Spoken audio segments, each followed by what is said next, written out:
Olá, está começando mais um TVE Esportes, direto aqui do Morro Santa Teresa, ao vivo na tela da TVE, em HD no 507 da NET e para o mundo todo através do Facebook.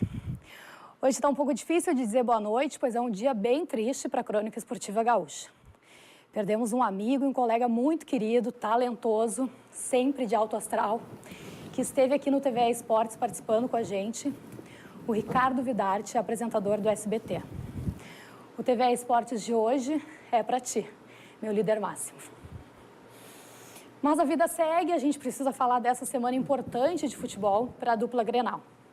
Depois da estreia com o pé direito de Grêmio e Inter no Brasileirão, o tricolor se prepara agora para o jogo mais difícil, talvez, da primeira fase da Libertadores, amanhã. E o Colorado decide uma vaga nas oitavas de final da Copa do Brasil na quinta-feira. E para falar sobre tudo isso, recebo aqui no estúdio hoje o vice-presidente do Conselho Deliberativo do Grêmio, Alexandre Bugin. Bugin, obrigada pela presença. Obrigado, Cristiane. Boa noite a todos os telespectadores. Agradeço a oportunidade de estar com vocês aqui hoje. Nós que agradecemos pela presença. Também aqui com a gente o narrador e jornalista da Rádio Inferno, dedicada exclusivamente ao Internacional, o Thiago Suman. Thiago, obrigada pela presença. Eu que agradeço o convite, Cris. Boa noite a ti, a nossa bancada aqui e aos nossos telespectadores também. E para completar o nosso time de hoje, está conosco também aqui o repórter do Esporte Interativo, o César Fabres. Fabres, obrigada pela presença. Eu que agradeço pelo convite. Boa noite a todos os nossos convidados de hoje e aos nossos telespectadores também. E não esquece que tu também aí do outro lado da telinha, nosso convidado a participar aqui do TVE Esportes.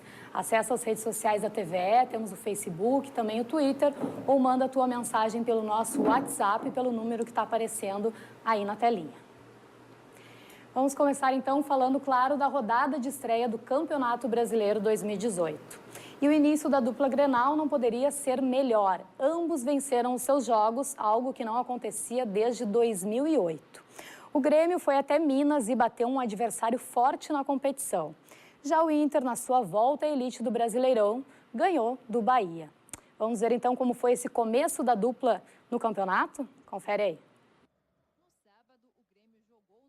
Uma partida difícil contra o Cruzeiro. Sem Luan e Jeromel e promovendo a estreia do atacante André, o tricolor fez bom enfrentamento e teve maior posse de bola no primeiro tempo, embora as chances de gol tenham sido escassas.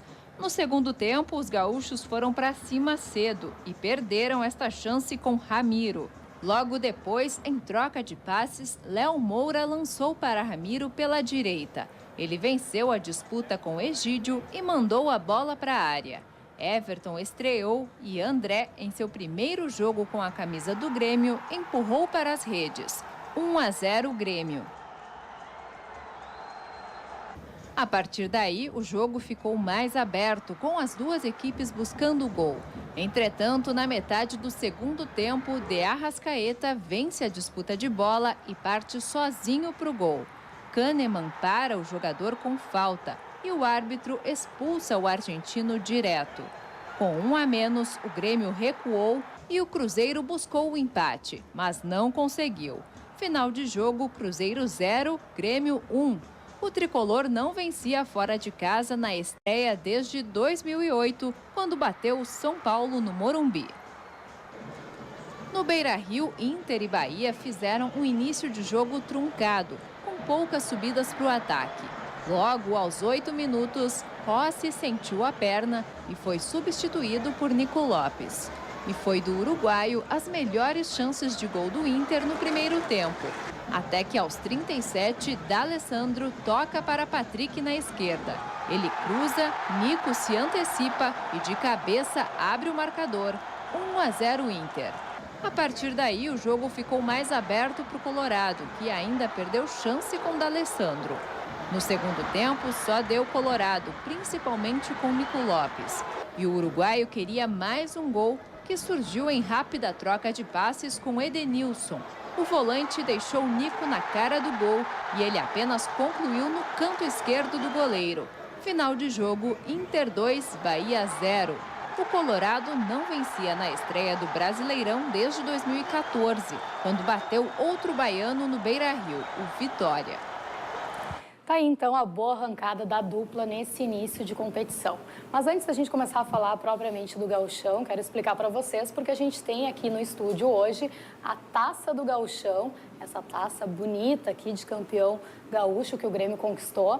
Ela está aqui hoje porque na segunda-feira passada tinha a festa dos melhores do Gauchão, lá no Leopoldina Juvenil, a festa da Federação Gaúcha de Futebol, onde o Grêmio recebeu a taça, então, na segunda-feira passada, durante o nosso programa. Então, o Grêmio gentilmente cedeu hoje a taça para que nós pudéssemos expô-la aqui e acabar deixando no nosso cenário também mais bonito a Taça do Gauchão, que eu imagino que deve ter sido muito comemorada lá no Grêmio, né, Bugim? Porque aquele jejum de 8 anos, ele estava um pouco dolorido para os gremistas, né? Foi um título que nós estávamos buscando há um bom tempo, né? Sabendo desse jejum que nós passamos. E era um título bastante assim, desejado pela torcida gremista, pelo clube, pelo Grêmio.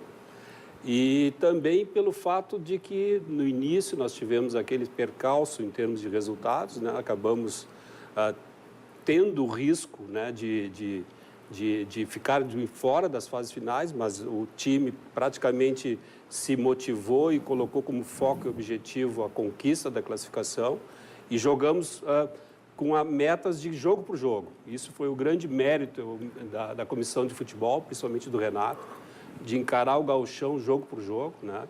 E no final conquistamos com uma certa tranquilidade no sentido da forma como nós jogamos nas finais, né? E acho que o título foi realmente muito justo, né? E nós conquistamos isso com muita dignidade, né? Porque respeitamos o título gaúcho, né? A conquista, respeitamos todos os adversários e acabamos tendo um resultado que foi muito importante para nós, né?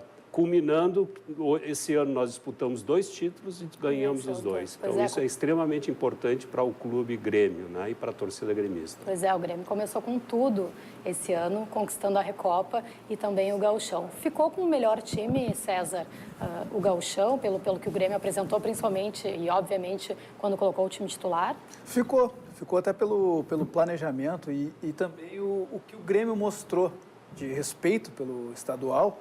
E a vontade, né? A questão do jejum pesou bastante para o Renato, para o elenco. Eu acompanhei bastante, não só a base do Grêmio, mas também o time principal, quando começou a jogar o estadual. E nas viagens, que tu tem um pouco mais de contato com os jogadores, eles mostravam essa vontade, esse desejo de conquistar o estadual, principalmente pela fase do Inter, em ganhar os últimos estaduais, em ter uma distância nos números. Tanto que até tem uma curiosidade, que na semana do Clássico Grenal no Beira-Rio, eu fui almoçar com o Maicon. E eu falei pro Maicon, perguntei, Maicon, querem mesmo o gauchão? Ele, óbvio que a gente quer. A gente quer muito o gauchão, porque já tinha conquistado a Recopa. Então, pode tirar um pouco o pé do acelerador. Ele, não, a gente quer o estadual. Chega só do Inter ganhar, chega do Novo Hamburgo, que é o atual campeão, era o atual campeão. Então, essa curiosidade que eu fiquei pensando, poxa, realmente o elenco do Grêmio quer ganhar esse gauchão. E para os colorados, Suma, como é que foi essa eliminação nas quartas de final? Foi uma final antecipada, na verdade, né? Ao mesmo tempo que no primeiro jogo lá na Arena o Grêmio foi amplamente superior, no segundo o Inter conseguiu dar uma boa resposta, ganhou a partida e, de certa forma, deu um alento para os torcedores, né? Tu sabe assim, Cris, eu aproveitando o ensejo do Buginho, digo assim, eu troco com ele no taco. Ele disse, nós queríamos muito o título gaúcho. Eu digo, eu troco, eu te dou uns 8 anos gaúcho, me dá alguma coisinha nacional, continental ali, eu troco uns 8 anos de gaúcho, tá? Mas tu sabe que a melhor definição sobre essa antítese que se formou no Grenal, eu vou copiar e vou dar o crédito aqui, né? Foi ontem, num debate também, numa rádio de Porto Alegre, um pouco antes do jogo, participei de um debate com também o conselheiro gremista, o Lucas Lazari, e ele diz, né, que foi importante a vitória e a derrota do Grêmio. Uma para escarnecer pontos fracos do Internacional. E depois uma vitória, porque tivesse perdido, o Odair Helman não continuaria. Dificilmente tu emplaca 3 Grenais perdendo e se mantém no cargo, né? Então, a vitória mantém o Odair e é precisa essa constância. A gente já viu no jogo do Bahia que tempo de trabalho, constância de trabalho são sempre sinais vitais de uma proposta de futebol, mas também fica evidente que o Internacional tinha peças que precisavam de alteração. Imediatamente o Inter cede atacante, contrata atacante, reforça a lateral, se desfaz do Dudu, que era um jogador que no próprio Grenal se mostrou muito debilitado. Se desfaz não, né? Vem buscar o Zeca para cumprir esse papel, o Fabiano ganha titularidade, ou seja, o Grenal serviu na derrota e na vitória para escarnecer pontos necessários de troca e pontos possíveis de manutenção. E esse é o papel do Grenal, mais do que consagrar um ou outro. O Grêmio vive um momento apoteótico, que na gangorra a gente pega nessa dualidade, o Internacional estaria por baixo, e assim as décadas vão se alternando. O fato é, o que é estar por baixo hoje no Internacional é ter que saber fazer a leitura do porquê o Grêmio cresce, tentar acompanhar esse ritmo. Para isso, acho que ter vencido o Grenal e manter o técnico já está se provando na primeira rodada que foi a melhor escolha. Interessante, eu acho que concordo plenamente contigo até, porque eu defendo que no futebol é importante continuidade. E acho que o Odair está fazendo, sim, um bom trabalho no Inter. É claro que ainda é muito cedo, mas, na minha opinião, vejo, sim, evolução no time do Inter. E aquela vitória no Grenal acho que foi importante justamente para dar essa tranquilidade para o Odair seguir no cargo. Quero aproveitar e agradecer a Dani Lentz, assessora da presidência do Grêmio, que oportunizou aí que a gente estivesse aqui com a taça do Gauchão, essa taça tão bonita, importante para a torcida do Grêmio, assim como a gente teve a taça da Libertadores aqui no ano passado. Hoje a gente está aqui com a taça, então, do Gauchão. Muito obrigada ao Grêmio por oportunizar aí que nós pudéssemos trazer a taça aqui para o estúdio. Mas vamos, meninos, falar de Brasileirão, porque começou com tudo o brasileiro, né? Com o Grêmio e Inter vencendo os seus jogos. O Grêmio jogando lá no Mineirão, né, Bugin? A gente sabe a dificuldade que é enfrentar o Cruzeiro lá. Bom, pelo jogo também a gente viu a dificuldade. Uma vitória importantíssima para o Grêmio, porque a gente brinca que os mesmos 3 pontos da primeira rodada são os mesmos 3 pontos lá das últimas, né? Então é importante pontuar justamente contra um possível candidato ao título, né? E o importante também é ressaltar que nós fomos para jogar em Minas Gerais no sábado, né? E tendo o jogo amanhã, né? Então nós poderíamos até ter aquela ideia de, vamos preservar metade do grupo. Não. A ideia de que nós estamos focando nos títulos, né? Tentar buscar os títulos é que se propiciou que fôssemos com o máximo que temos. Luan não pôde ir, né? E o Jeromel, na última hora, teve que ficar afastado. E o importante disso, né, é que a gente sentiu desde o início do jogo uma segurança no jogo, né? Mesmo sabendo que era muito difícil, né, o jogo, em termos de Cruzeiro, mas pelo time, pelo elenco do Cruzeiro, pela qualidade do Cruzeiro. Mas a gente sentiu desde o início do jogo que o time do Grêmio está num momento em termos de segurança e ele é que dita o ritmo do jogo. Independente de jogar em casa ou fora. Independente de né? jogar em casa ou fora, a gente sentiu isso desde o início do jogo e culminou com o segundo tempo, em que o início do Grêmio, em termos de segundo tempo, foi com bastante oportunidades, né? E acabamos... Outra alegria foi ver que o André, estreando com a camiseta do Grêmio, fez gol, quer dizer, é um jogador, é um centroavante em que nós temos carência, temos carência, né? E apesar do Jael estar em ótima fase, mas a gente sabe que a gente precisa ali um jogador com qualidade técnica e o André vai nos dar essa qualidade técnica e na estreia já faz o primeiro gol, né? Então, nos dá um otimismo muito importante, né, para esse campeonato. Para a disputa do Brasileiro. Pois até queria comentar isso contigo, César. Que estrela, né, do André, porque além do fato dele estar estreando com a camisa do Grêmio, ele estava 1 mês só treinando, porque ele não estava inscrito no Gauchão, nem está inscrito também para essa primeira fase da Libertadores, e ele estava 70 dias sem fazer um jogo oficial. Então, a gente sabe o quanto o jogador sente, né, ficar tanto tempo assim longe dos gramados. É óbvio que estava treinando, mas é diferente, treino de jogo, né? E aí ele vai lá, estreia com o gol da vitória, dá para dizer que no mínimo ele tem estrela, né? E ele brincou antes do jogo com o Maicon. Disse, olha, hoje eu vou fazer um golzinho fácil para só dar um gostinho, depois vou fazer um gol difícil. E realmente foi um gol fácil, né? Que ele fez. Tentou fácil a parte dele, né? Ele tentou de bicicleta. Verdade, difícil ele não fez.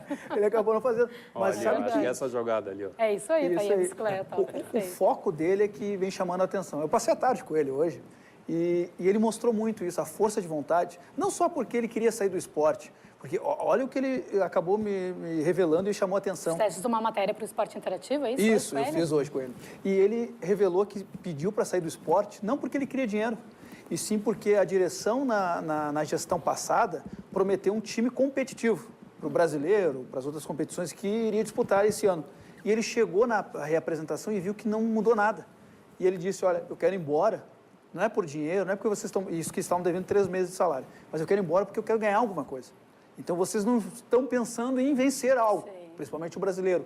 E aí veio o Grêmio, e aí veio toda a novela, e por isso que ele fez de tudo para sair e aceitou o Grêmio. Então, a curiosidade para o torcedor do Grêmio, porque ele poderia estar muito bem, acomodado, tem ali na justiça o direito de receber 4, 5 salários mesmo estando atrasado, e uma cidade que tem praia, uma cidade maravilhosa, lá em Recife, então não, ele realmente quis mudar de vida e resolveu vir por Grêmio. E a adaptação dele foi muito rápida. Pois é. Com os jogadores, grupo, o elenco tem essa qualidade. E ele comparou com o elenco do Santos, que tinha Neymar, que ele também foi vencedor. Ele disse, olha, é muito parecido o elenco em termos de união e vencer. Então, conquistou uma Libertadores, conquistou uma Recopa, Gauchão, e Copa do Brasil e quer mais uma vez a Libertadores, um brasileiro, quem sabe. Então, essa comparação também chamou a atenção de, poxa, realmente esse elenco vai entrar para a história. E o Thiago Suma vai ficar louco. Mas eu queria saber do Thiago, porque, para quem não sabe, o Thiago foi muito tempo repórter e narrador da Rádio Grenal, de forma imparcial, isenta, né? E aí, depois que saiu da Rádio Grenal, ele resolveu... Abriu o coração. Abrir o seu coração e, enfim, dizer qual o seu time do coração, que é o Inter. Hoje está com esse projeto, então, da Rádio Inferno, que é uma rádio exclusivamente voltada ao Inter. Depois a gente vai falar mais sobre a rádio em si, mas eu quero saber, tu como colorado, Thiago, mas também como jornalista, tu consegue ver o Grêmio como um dos favoritos ao título do Brasileiro? Ou o teu coração impede? Não, de forma nenhuma. Eu sempre disse que quando a gente revela, o lado se permite ter a honestidade que talvez o lado imparcial às vezes nos repreenda, né? Então eu tenho muito mais liberdade para fazer uma análise fria hoje, calculista de Grêmio e Inter, do que a necessidade de estar equilibrando a análise que a gente tem nesse negócio, né? Como diz o Campelo, né? A gente pode torcer, não pode distorcer. Né? Então, o que acontece é o seguinte, o Grêmio é o time a ser batido não no Campeonato Brasileiro. O Grêmio não é só um dos, ele é o favorito do Campeonato Brasileiro. O Grêmio só não é considerado o único favorito porque o Eixo Rio-São Paulo jamais admitiria um clube do sul do Brasil sem empardar com Corinthians, Palmeiras, que tem astronômicos elencos. Mas o elenco caro do Palmeiras não rende tanto quanto o do Grêmio, porque o Grêmio tem um futebol vistoso, completo, racional e funcional, sem ser um elenco caro. Isso é interessante ver, né? Essa é a grande mágica da gestão Romildo. Eu estou com a sensação que se der hoje a chave do Estado para o Romildo põe um dia até o salário está atrasado, o Romildo acerta tudo. Já está querendo tirar o Romildo do Grêmio. Está querendo que ele vá para a política. E que leve o Renato para ser secretário de planejamento, alguma coisa, o Jeromel também, para segurança, por exemplo. O fato é o seguinte, é que o Grêmio tem essa funcionalidade de uma maneira vistosa. Não é a característica histórica do Grêmio. O Grêmio, aí o Bugim com mais propriedade vai dizer, o Grêmio é o time que vencia com gol de xiripa aos 45. O Grêmio entra amassando.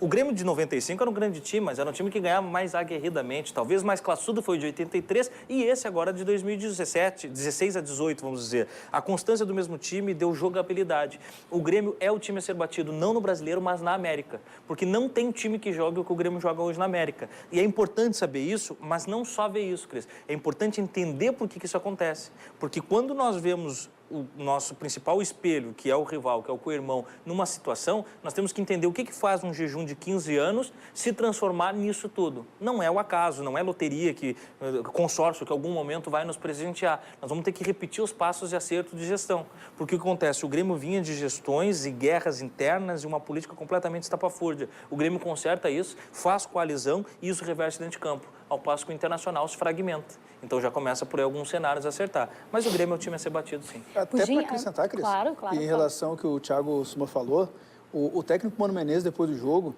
ele tem essa característica de deixar o time adversário jogar com a bola. Toma a bola, fiquem aí no campo de vocês e espera.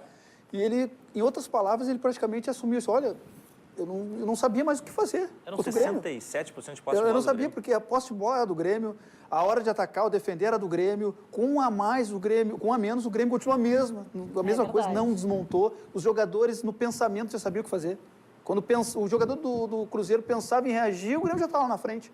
Então, o exemplo é quando o adversário assume, não tem o que fazer. O Grêmio é realmente o candidato. E analisando a rodada do Campeonato Brasileiro, olhando os outros jogos, poxa, Vitória e Flamengo foi de chorar. Foi bravo. O Santos também. O Vasco também teve um jogo duríssimo. O duríssimo. Vasco também foi jogo fraco. Então, quer dizer, a primeira rodada fez com que eu pensasse mais do que nunca que o Grêmio é o favorito para ganhar esse título. E claro que a gente tem 2 jogos ainda que vão acontecer na noite de hoje, mas o Grêmio foi o único visitante que venceu. É um dado também importante. Claro que a gente está recém na primeira rodada, não é importante, mas é importante. Muito importante. Não, é realmente o histórico de um campeonato brasileiro longo desses. O que determina o campeão é a capacidade dele conseguir vencer no adversário. Porque vencer em casa é a lógica de um... Né? Tu não consegue ganhar um campeonato se tu não vencer muitos jogos em casa, a maioria dos jogos. Agora, vencer fora de casa no adversário é o diferencial, é onde vai dar. É o que o Corinthians fez ano passado, durante o primeiro turno todo. Né? Então, o Grêmio realmente... E outra questão importante, o Renato esse grupo não está demonstrando, não está realmente... ele está respeitando e fazendo jogo por jogo. Né? E respeitando o adversário. Pode ter certeza que esse clima da vitória de sábado não vai interferir no grupo para amanhã. Nós podemos ter dificuldade, porque é Libertadores, a gente sabe, é outro jogo, é outra... forma, o Cerro inaugurou um estádio, vai estar lotado. Tá 5 jogos mas sem perder. é certo que domingo que vem, na Arena, nós vamos estar encarando o Atlético de uma forma... O Atlético Paranaense que tem um bom time. É um time que ontem Muito demonstrou bom. uma Fernando Diniz é bom capacidade técnico muito bom também. e um bom técnico. Bom técnico. Venceu ao natural, a Chapecoense, eu olhei esse jogo e não foi ao acaso, foi um toque de bola. Foi. E nem tem a desculpa do gramado, porque o gramado artificial lá da Arena Baixada é um gramado perfeito, É o ótimo, sintético, um não tem, tapete, é verdade. não tem como dar desculpa. Então, realmente, a Chapecoense não soube administrar ali o que o Atlético Paranaense fez e foi um belo jogo e realmente é um time que vai chamar a atenção na competição. E outro detalhe é que o Grêmio, acredito que ano passado aprendeu, com o erro do ano passado, preservar precisa, mas 1, 2 peças, não o time inteiro. Não e colocar tá à o disposição, time joga. C, como a O gente Grêmio jogou diz, sem né? o Luan e sem o Jeromel. E em determinados momentos que vai ser escolhido a dedo. Olha, esse jogo nós temos que preservar.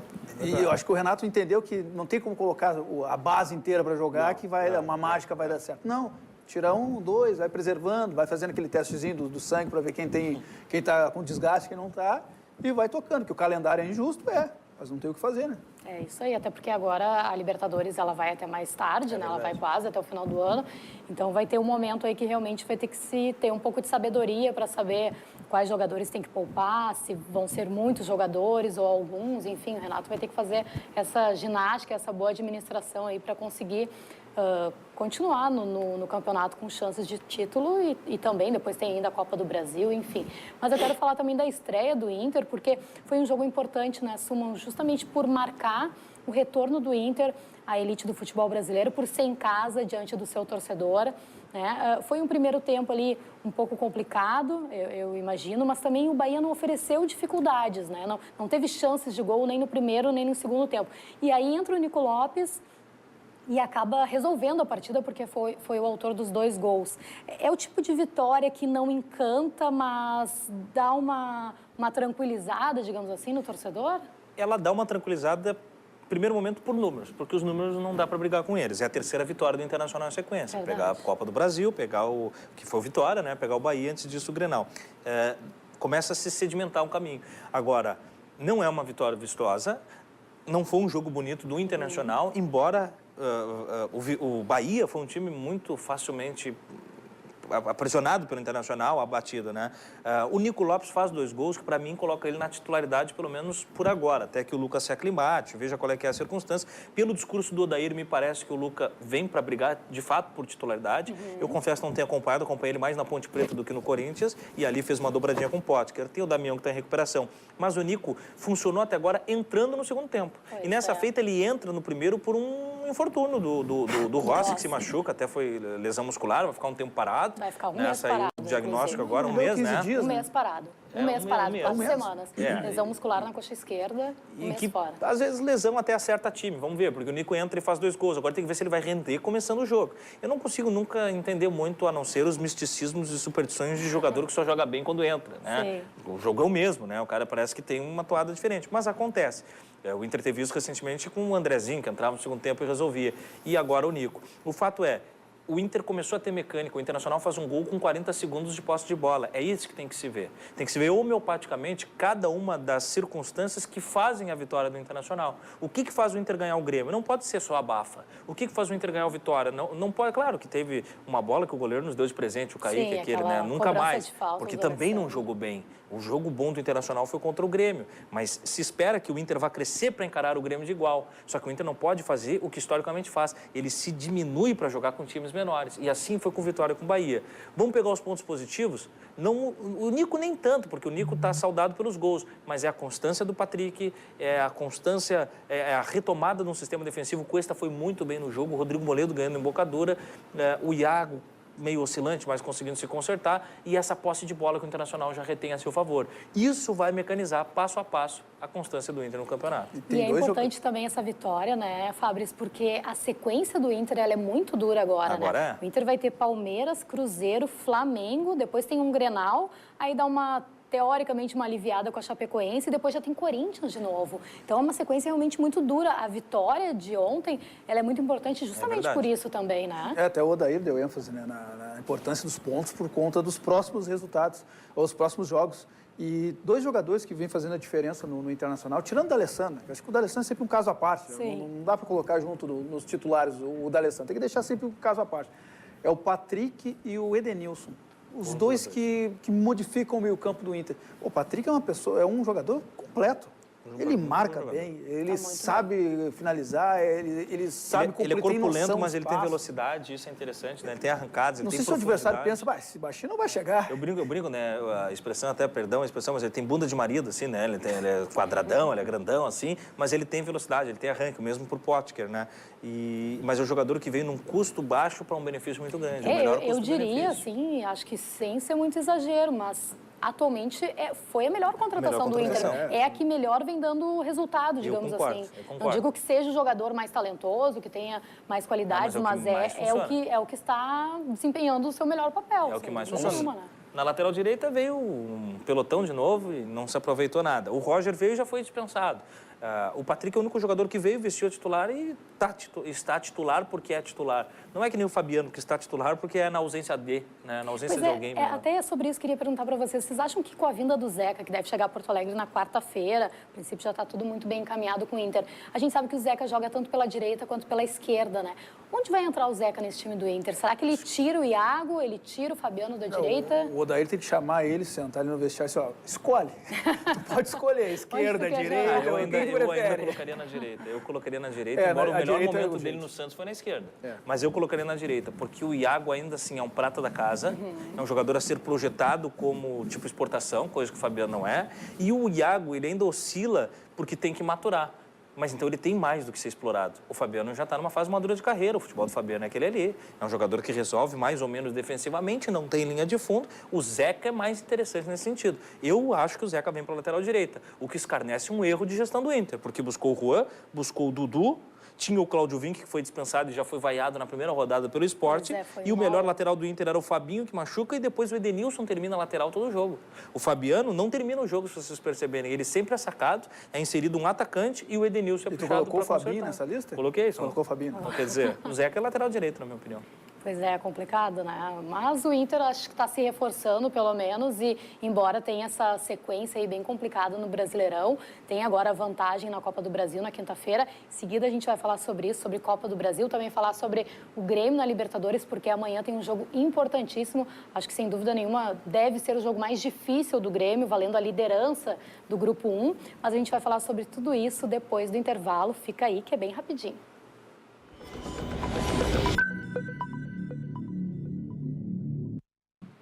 Estamos de volta com o TVE Esportes, hoje recebendo o vice-presidente do Conselho Deliberativo do Grêmio, Alexandre Bugin, também o jornalista e narrador da Rádio Colorada Inferno, Thiago Suman, e ainda o repórter do Esporte Interativo, César Fabres.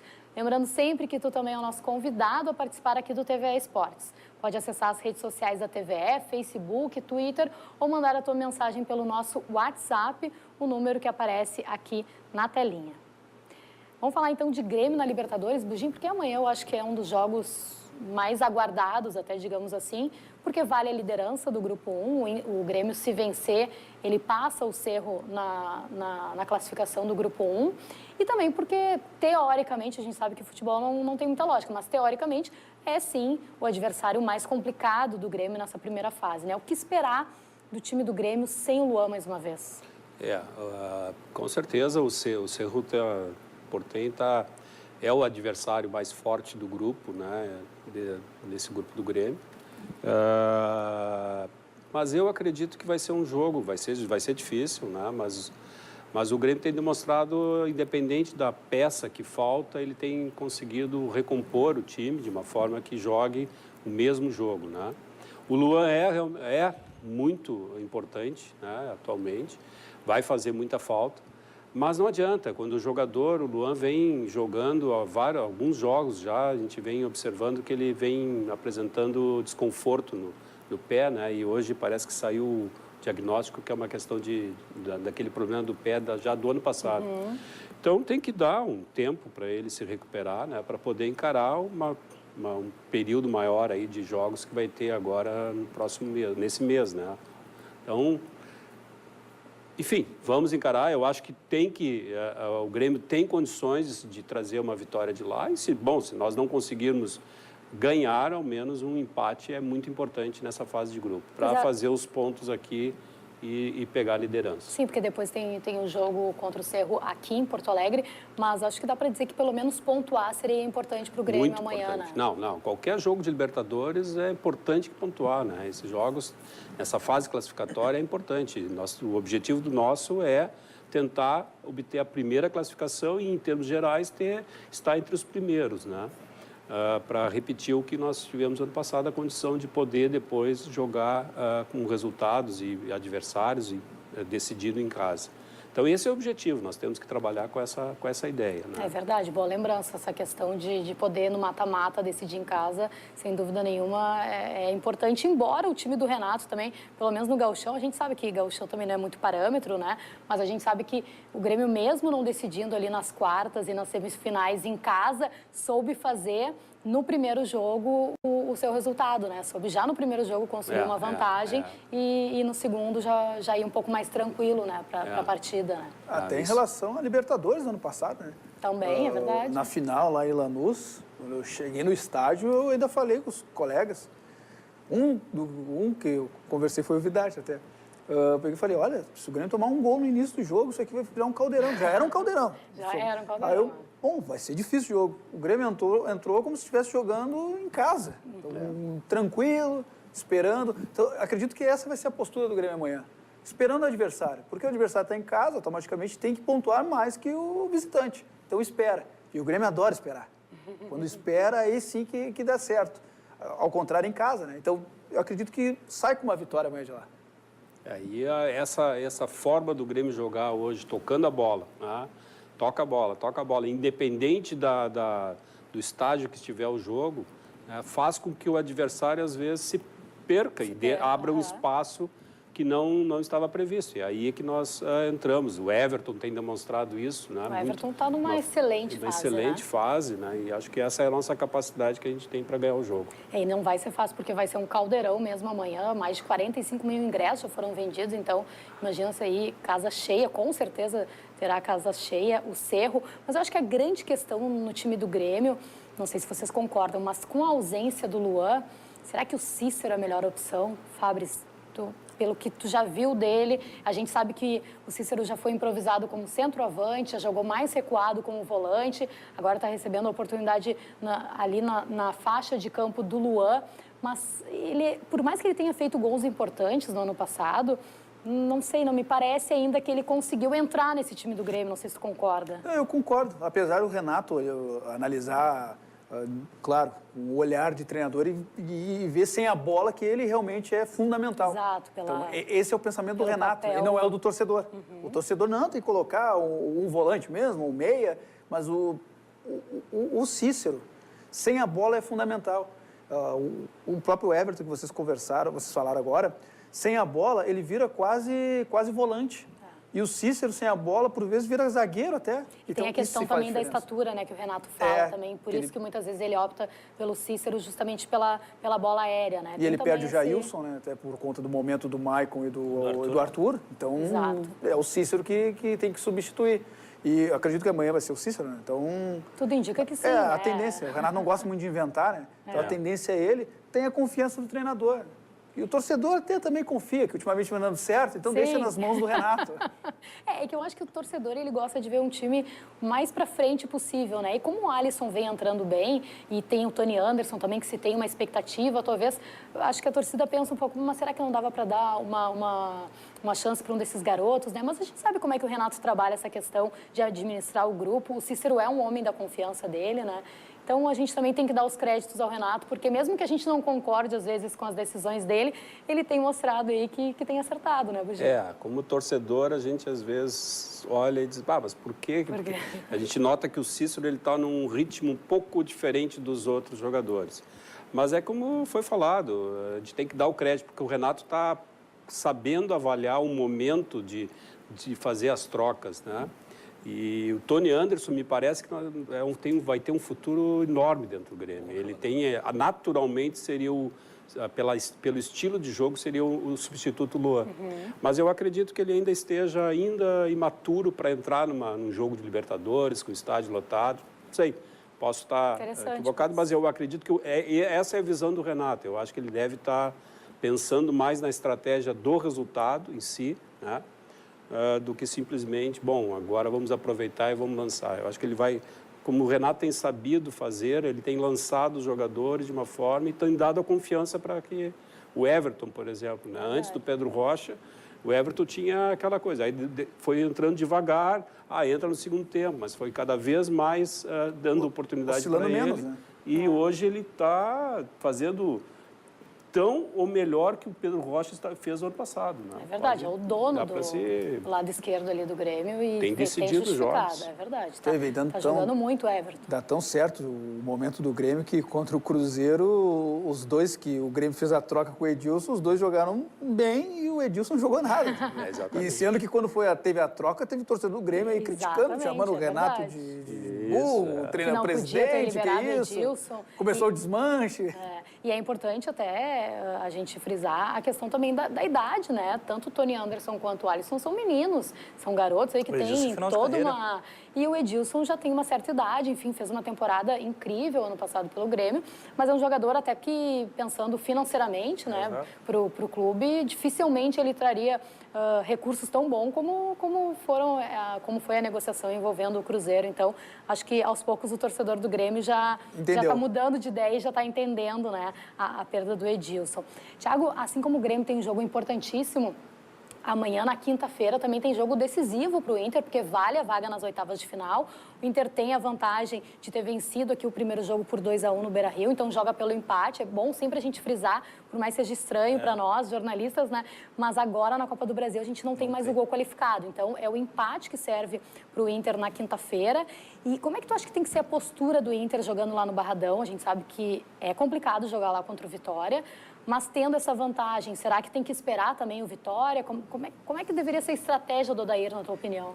A começo de conversa, o que não pode fazer é sentar no resultado. A Vitória ela é muito magra, é uma vantagem pequena, com uma falha grosseira do goleiro aos 45 apaga a luz.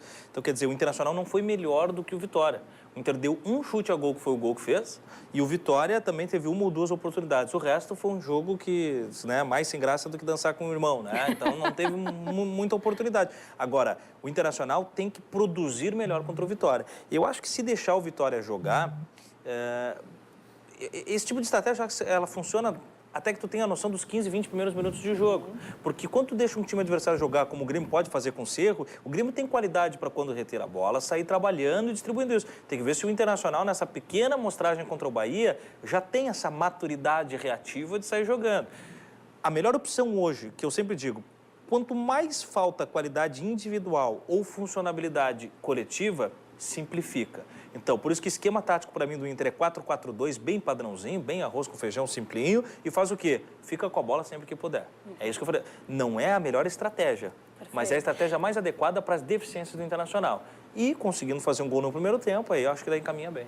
Ontem o Odair, ele deu uma declaração que eu achei muito interessante na coletiva dele. Ele foi questionado mais ou menos sobre isso, se o Inter vai ter uma postura diferente em casa e uma outra postura jogando fora de casa. E aí ele disse que não, que o Inter ele tem que ter a mesma postura, tanto jogando fora quanto dentro de casa. O que tem que mudar é a estratégia, dependendo do jogo, dependendo da competição.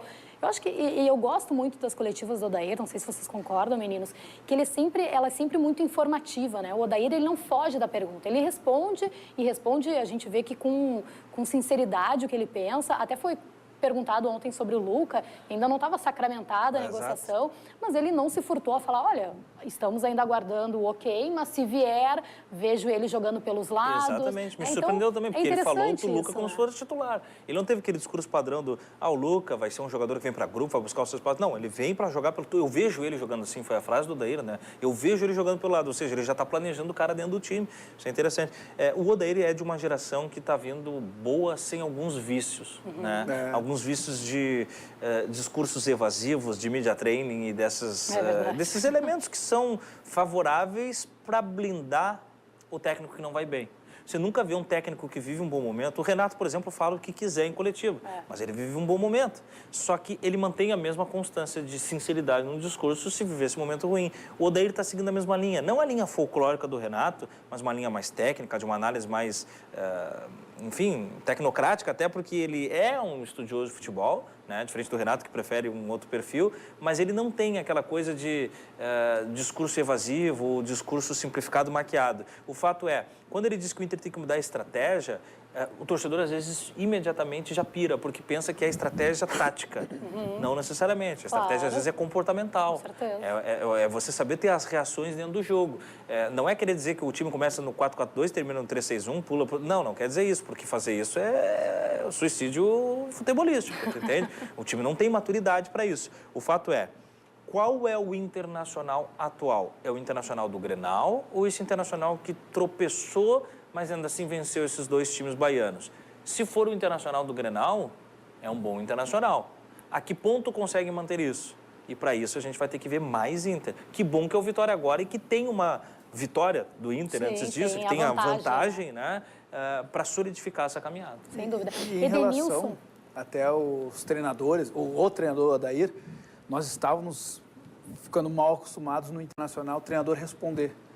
Poxa, os últimos treinadores não respondiam nada. É verdade, o Argel era assim, o Guto me chamava muita atenção, Fabrício, ele era perguntado e ele voltava com uma pergunta, ele não respondia, ele dava outra pergunta. Vocês acompanharam a coletiva do Guto depois do jogo? Ele sendo anunciado no alto-falante, ontem que foi vaiado. Não, também, mas ele respondeu, olha, se você chegar agora, assim, chegou em Porto Alegre, vai no jogo, e entra sem querer na sala e tá o Guto sem nenhuma camiseta, vai jurar que é treinador do Inter, porque as mesmas respostas, as mesmas desculpas que ele estava no Inter, só que com a camisa do Bahia. Sim. Então, o torcedor não se desacostumou a ter um treinador que responda, olha, eu coloquei o Roger porque ele é bom no cabeceio. Não, eu coloquei o Roger porque ele pode cabecear, pode fazer isso, fazer aquilo.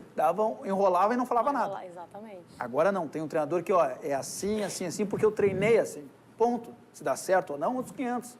Não depende só do Inter. Aproveitando, eu ia falar que o Edenilson está suspenso amanhã, é importante, quinta-feira, importante dizer isso, é desfalque para o Inter, então, porque recebeu o terceiro cartão amarelo, mas um desfalque que acho que dá para contornar, né? Gabriel Dias deve entrar na vaga dele, possivelmente, né? Acho que não é um desfalque, assim, que vá causar tantos transtornos aí e mudar tanto a forma do Inter de jogar. Tiago, eu queria saber de ti, como é que é o teu trabalho na Rádio Inferno? Ela é uma rádio que pertence ao site, enfim, aquele projeto do Se o Céu é azul, o inferno é meu destino. É isso, né? Como é que é trabalhar numa rádio para colorados? Tu que narrava pela Rádio Grenal, narrava para gremistas e colorados. Eu conheci ele agora narra somente para os colorados. É muito diferente? É diferente, é muito mais libertador, né? É uma coisa você poder trabalhar sem nenhum tipo de... Eu brincava que quando era isento, eu apanhava de gremistas e colorados. Agora tu apanha de colorados. Não, e agora eu apanho muito menos de gremistas. Por quê? Porque eles sabem que qualquer manifesto meu é de um colorado se manifestando. E não é aquela coisa, será que esse cara tá falando por isso, por aquilo? Não, tá falando porque acredita naquilo. Só que eu não mudei o meu comportamento. Eu não peguei aquela coisa folclórica, que são linhas de abordagem, cada profissional tem a sua liberdade de serei uma bandeira do Inter e, portanto, eu vou defenestrar o Grêmio sempre que possível. Não, eu sou identificado como o Juca Kfouri é identificado, como o Mauro Betting é identificado. A minha vantagem é poder narrar com terminologias e, vamos dizer, uma passionalidade muito maior e ter o meu clube exposto para que quando eu emita uma opinião, eu não seja descredibilizado por não ter o clube exposto, que é o que acontece hoje. Acontece na política, acontece no futebol. Cada vez que a gente emite uma opinião, está sendo colocado em xeque os nossos lados. E eu já fazia isso de alguma forma na Rádio Grenal. Eu comandei todos os debates de presidenciáveis de Grêmio e Inter nesses meus 8 anos de Rádio Grenal. E todas as vezes, antes de ancorar o debate, eu expunha qual candidato eu achava que tinha que ser o eleito. E aí eu lembro que a direção ficava pirada comigo. Como é que tu faz isso antes de um debate? Eu digo, porque eu não quero depois que ninguém diga que eu joguei com o discurso para prejudicar ninguém. Porque os tabloides norte-americanos, britânicos, franceses fazem isso, eles se posicionam. E aqui a gente tem medo de se posicionar. Eu prefiro me posicionar do que ficar em cima do muro. Eu não estou dizendo que a crônica imparcial tem isso. Sim, não, a crônica imparcial funciona assim até hoje. Embora eu veja que, passo a passo, ela está enveredando para um outro caminho. E não é que ela vai se transformar, ela vai dar liberdade para que nós, gaúchos, possamos fazer, tomara que assim seja, coisa que mineiros já fazem, que espanhóis já fazem, que portugueses já fazem, que britânicos já fazem, e que eu não vejo por que nós não podemos ter uma crônica identificada, a não ser essa polaridade meio, né, necessária, embora eu ache desnecessária muitas vezes, que é o Rio Grande do Sul, entre maragatos, chimangos, imperadores e bambas, e para direita e esquerda, Grêmio e Inter, né? Se tem todas essas dicotomias, que sejamos identificados e sigamos. Agora, sobre a tua primeira pergunta, Cris, é um trabalho muito mais próximo do torcedor. Eu nunca fui de estar muito próximo do torcedor, mesmo sendo narrador. Eu passava muito tempo dentro de estúdio. Eu passava muito tempo coordenando jornadas como coordenador da Rádio Grenal, então eu ficava mais na base, vamos dizer assim. Ia para o estádio muito pouco quando ia. Hoje, onde eu vou, eu tenho essa identificação com o torcedor colorado. Sim. Então isso é muito legal, assim, né? Que nos permite brincadeiras e coisas e tal. E eu descobri um universo de jornalismo que é o universo identificado web, né? Eu sempre fui muito distante da web, eu não lido bem com equipamentos tecnológicos, eu tenho dificuldade, mas eu achava, dizia para o César agora, que eu tinha o espectro da FM como algo gigante. E esse espectro mais do que quintuplicou na internet, né? São 500 mil de seguidores na nossa página e o Grenal não tinha 40 mil pessoas no Beira-Rio. E nós tivemos 70 mil pessoas na jornada. Ou seja, eu tive mais gente me assistindo pela web do que tivemos dentro do estádio. Eu não sei se tu concorda, né, Budinho? É uma tendência também agora da comunicação, porque a gente tem também pelo lado do Grêmio a Rádio Patchola, que faz um excelente Nossos trabalho. Parceiros. Tem também a Grêmio Rádio. Grêmio Os meninos já Rádio, vieram aqui no programa passado, inclusive, estava o Carlos Miguel aqui, que é o comentarista da Grêmio Rádio, já veio o Cristiano Oliveski, que é o narrador. Parece ser uma tendência e parece que o torcedor também gosta de ter uma rádio exclusiva para o seu time, né, para o seu clube. Eu concordo com o Thiago que às vezes a gente fica nessa, eu acho que existe essa crítica ou perseguição, vamos dizer assim, porque justamente não existe a identificação. No momento que é identificado, passa-se a respeitar a posição. Exatamente. E aí sabe que, bom, ele é colorado ou ele é gremista, aquilo ali está... É o ponto de partida. E vocês têm éticas jornalísticas, éticas profissionais que isso...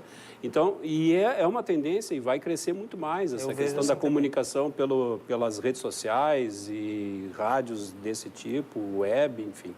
Meninos, o nosso programa ele já está se encaminhando para o final. Infelizmente passou muito rápido, porque foi muito boa a conversa com vocês. Mas a gente não pode deixar de terminar o programa sem fazer uma homenagem aí ao nosso querido colega e amigo Ricardo Vidarte. É um profissional aí de 33 anos de jornalismo, passou por várias rádios, emissoras aqui de TV do estado. Tinha apenas 57 anos e, de uma forma muito prematura, acabou nos deixando. Ele que teve aqui no TVE Esportes em outubro e foi muito bacana a participação dele, porque o Vidarte era sempre um alto astral, né? Vocês podem falar muito bem deles também, meninos, porque o César trabalhou com o Vidarte, né, no SBT por 2 anos, o Thiago trabalhou com ele na Grenal, né? A gente está vendo, inclusive, imagens aí do Vidarte. Ele me levou da Grenal para o SBT. E sabe que ele sempre se mostrou uma pessoa leal. Sempre foi sincero. E se ele falasse, eu estou contigo. Não é aquele político, estou contigo, vira as costas, não, mas eu estou contigo também. Ele sempre foi assim, tanto que a notícia me deixou muito triste pela pessoa que ele é. E, graças a Deus, eu consegui mostrar para ele o quanto que ele foi importante para a minha vida. Então, ele foi, mas eu falei, poxa, eu consegui mostrar para ele que ele fez a diferença na minha vida. Então, lamentei pela manhã, mas automaticamente fiquei aliviado. Poxa, ele foi sabendo que aqui... Se hoje eu estou no Esporte Interativo, se eu fui convidado pela TV Esportes para participar, porque ele confiou em mim lá no SBT, foi me ensinando a ler TP, eu não sabia, ele que foi me ensinando, mesmo ele sem saber, ele queria ensinar. Mas, então, era essa pessoa que todo mundo gostava. Ele era um colega muito generoso. 7 da manhã chegava no SBT por vezes que não ia para Grenal, gritando. Feliz da vida. Sempre de alto astral, sempre. Né? É impressionante. É uma marca, é incrível. Eu encontrava com ele, sempre vinha com um sorriso, coisa mais querida. Cris, aí com os exageros dele, né? Melhor apresentadora da TV brasileira. Poxa, e vinha sempre. O Fábio Koff, que é um ídolo gremista, super amigo dele também. Ele que me apresentou o Fábio Koff. Né? Eu nunca me esqueço, o Fábio Koff falou, foi o Vidarte que me apresentou, que te apresentou, é porque você é bom de coração. Então pode vir aqui que eu vou te dar entrevista. O Vidarte era vizinho, na época de adolescência, do Fábio Koff. Isso, ele me contou. Ele era muito amigo do Fabinho. Exato. Filho do Fábio Koff. Sabe, Cris, eu fui buscar o Vidarte na Rádio Pampa, né? Na época eu assumo a coordenação da Rádio Grenal e o Vidarte tinha um programa noturno na Pampa. E aí ele fazia concorrência à Grenal. E eu dizia, não pode, né? Ele tem que estar na Grenal, já que é futebol. E ali eu aprendi muito com o Vidarte, encontrei ele ontem, deu para dar um abraço até queria nele. que tu contasse também, que é uma coisa curiosa, acho que vale esse registro, Thiago. Tu tinhas tido um desentendimento com o Vidarte, né? E aí, Inter e Cianorte. E aí ontem tu encontrou ele no estádio, no Beira-Rio e por isso que eu ainda estou até meio mexida ainda assim, porque eu não tive tanta intimidade com o Vidarte, fomos bons colegas, né? Trabalhamos juntos. Eu substituí ele quando o coração já tinha dado um toquezinho nele, que era para ele dar uma diminuída no ritmo. Mas no elevador do Beira-Rio, na saída do Cianorte, nós meio que atritamos, assim, né? Aquele jeitão dele meio expansivo, falou umas coisas, não gostei, eu respondi e tal. E ficou essas. Ontem a gente se encontrou, eu brinquei com ele me abraçou, eu digo, zeramos. E aí hoje eu acordei com a informação, com a notícia aí. Que bom que tu conseguiste. Que bom, exatamente. Deu certo. Que bom aos 45 do segundo. Te despedir de forma bonita dele. Legal. E o TVE Esportes de hoje, ele fica então por aqui. Obrigada ao Bugim, ao Thiago, ao César, por participarem aqui do nosso TVE Esportes. Obrigada também a você de casa pela audiência. E Vidarte, pode ter certeza que não foi fácil fazer o programa de hoje, mas a gente foi forte, né, para fazer essa homenagem para ti. Tu vai fazer muita falta mesmo, líder máximo. O programa TV Esportes fica por aqui, a gente volta segunda-feira que vem. Meus pêsames à família, aos amigos e vai com Deus, Vidarte. Estudantes e sócio do Internacional. Vidarte, Baita apresentadora, só isso que eu quero dizer. Baita apresentadora, conhecia do jornal, mas na TV, poxa, ele tá matando a pau, hein? Parabéns.